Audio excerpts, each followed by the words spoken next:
தருமபுரி அருகே காவலர்களிடம் வம்பிழுத்த 2 பெண்கள் போலீசாரால் கைது செய்யப்பட்டுள்ளனர். கூடுதல் விவரங்களை செய்தியாளர் கிருஷ்ணன் வழங்கிட கேட்கலாம். கிருஷ்ணன், வணக்கம். இந்த கைது தொடர்பான விவரங்களை பதிவு செய்யலாம். வணக்கம் சிந்துஜா. தருமபுரி பேருந்து நிலையத்தில் பொதுமக்கள் மற்றும் காவலர்களிடம் வம்பிழுத்த சென்னையை சேர்ந்த இளம் பெண்களை தருமபுரி நகர காவல்துறையினர் கைது செய்தனர். தருமபுரி பேருந்து நிலையத்திற்கு கடந்த 2 தினங்களுக்கு முன்பு பேருந்துக்காக வந்த இளம் பெண்கள் 2 பொதுமக்களிடம் வம்பு இழுத்துள்ளனர். இதனை அடுத்து ரோந்து பணியில் இருந்த காவலர்கள் பேருந்து நிலையத்திற்கு வந்தபோது பொதுமக்கள் காவலரிடம் புகார் தெரிவித்தனர்.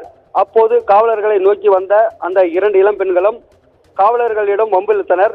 சென்னையை சேர்ந்தவர்கள் என்றும் உங்களால் என்ன செய்ய முடியும் என்று தேவையில்லாமல் சென்னை தமிழில் பேசி காவலர்களை மற்றும் ஒரு ஆணிடம் தகாத வார்த்தைகளால் பேசி தாக்க முயற்சித்துள்ளனர்.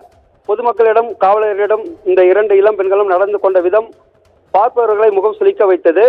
இதனை அடுத்து தருமபுரி காவல்துறையினர் வழக்கு பதிவு செய்து இந்த 2 பெண்களையும் தருமபுரி பெண்ணாகரம் மேம்பலம் அருகே கைது செய்தனர். தொடர்ந்து கைது செய்து விசாரித்த பொழுது சென்னையை சேர்ந்த ஐஸ்வர்யா, கண்மணி என்பது தெரிய வந்தது.